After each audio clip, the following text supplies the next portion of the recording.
I am the living bread that came down from heaven. Whoever eats of this bread will live forever. And all the bread that I will give for the life of the world is my flesh. As a child, I was blessed to live a portion of each year in a magical summertime world where water was pumped from a well, refrigeration depended on stored ice, milk and eggs came fresh from local farms, vegetables came fresh from our garden, meals came fresh from our kitchen, and bread came fresh from the oven. And the only food processors were human beings. Today we can go to virtually any supermarket and select from a wide variety of highly processed, off-the-shelf, ready-to-cook and serve meals. All we need to do is add heat or cold. We can purchase ready-to-bake breads. Just add water or an egg. All we have to do is just open the box, read the directions, and in 35 or 40 minutes, we'll be sitting at our table eating our fill. On one recent afternoon, a grandchild came into the kitchen to announce that he was hungry. Learning that the hot, nutritious supper we were planning was just in the prep stage, he headed directly to the pantry closet to find some kind of instant, one-minute meal. "I'll just open the box," he said, enjoying the thrill of instant gratification. "Don't worry, it won't fill me up. I'll still want dinner." There's no doubt about it.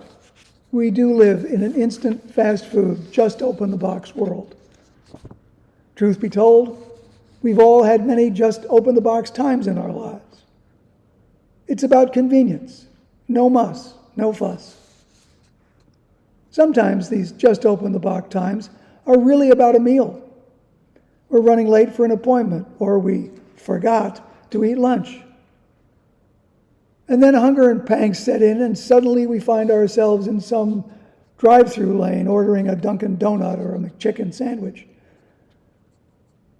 Reach for the bag, open the box, momentarily satisfy the hunger. But hungry times are often about more than food. This is what's going on with Jesus and the crowd in today's gospel. Just a day earlier, the people were full to the gills of loaves and fish. Now they're waiting and wanting to be filled up again. Though they have already eaten, the people were still hungry. They aren't nourished. They're full, but not fulfilled. They have followed Jesus to Capernaum, expecting another meal, another feeding. But instead of bread, here they are in a synagogue getting a sermon from Jesus. And his words confuse him. Jesus tells them, "Do not work for the food that perishes, but only for the food that endures." Say what? What's he talking about? Jesus says, "I am the living bread that came down from heaven."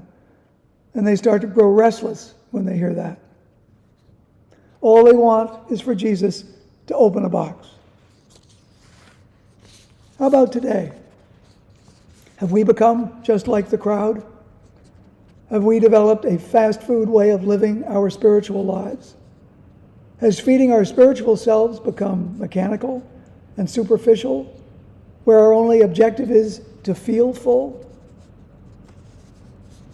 As hungry people in a hungry world, everyone is looking for something that will sustain and nourish life. Something that will feed and energize. Something that will fill and satisfy. Everyone is looking for that bread. But sometimes we find less nourishment in what we eat. Nothing to sustain or grow life. Maybe our diet is out of balance. This is what Jesus was trying to say to the crowd. He was warning that this fast food, just open the box way of living doesn't end well.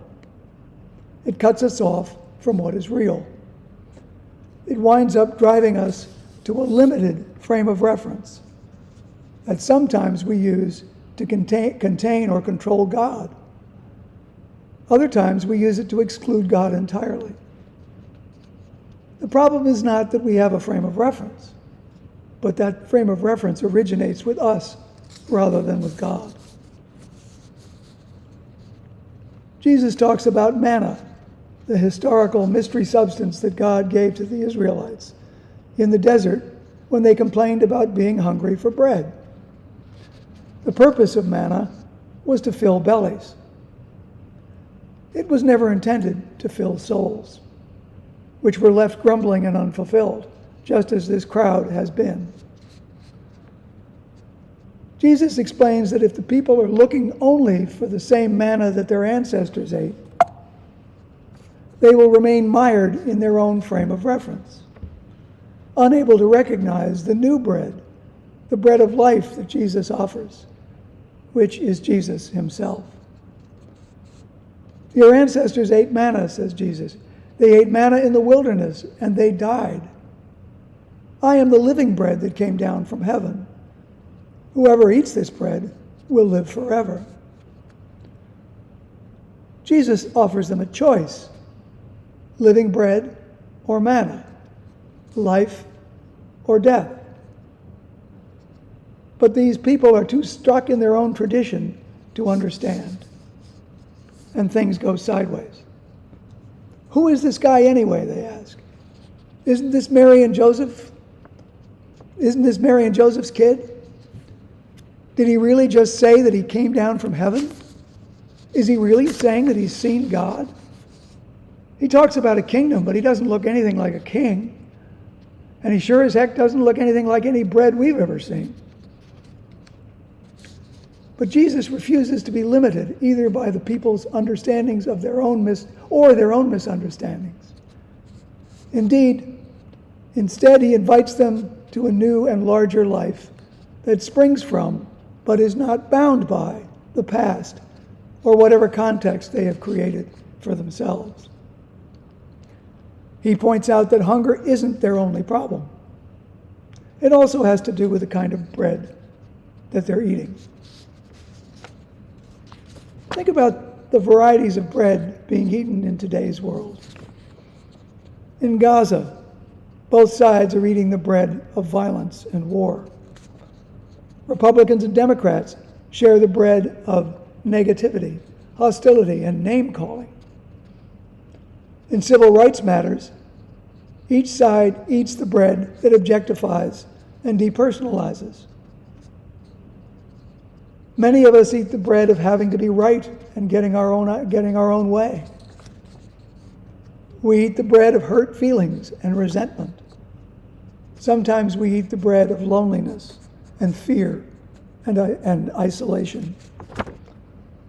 At times we eat the bread of sorrow and guilt. At times we eat the bread of power and control, or revenge and one-upsmanship. The bread we eat reveals something about the nature of our appetites. Does this mean we are what we eat? This world is full of bread, and yet so many live hungry, empty, and searching lives. Perishable bread only nourishes a perishable life, and it leaves us wanting only more of the same. These are the just open a box times in our lives that leave something in us and our relationships that is starving and malnourished.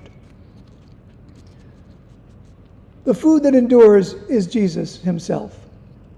He is the bread that is broken and distributed for the life of the world. The bread that is broken, yet undivided. He is the bread that is eaten and yet never exhausted. This new bread has no sell-by date, never gets stale or moldy, and it does not perish. Instead of our own fast food and just open the box lives, Jesus is inviting us to a new and larger life one that springs from but is not bound by the past or limited by the contexts we create for ourselves. Jesus reminds us that hunger, in whatever form it takes, and in whatever ways we feel it, is always a spiritual issue. The body needs to be fed and nourished, but so does the soul. God has set his table, and there is a place for each one of us. In every situation and each day of our lives, we have a choice of the bread we eat. The living bread that has come down from heaven. Holy bread for holy hunger. The gift of God for the people of God. Amen.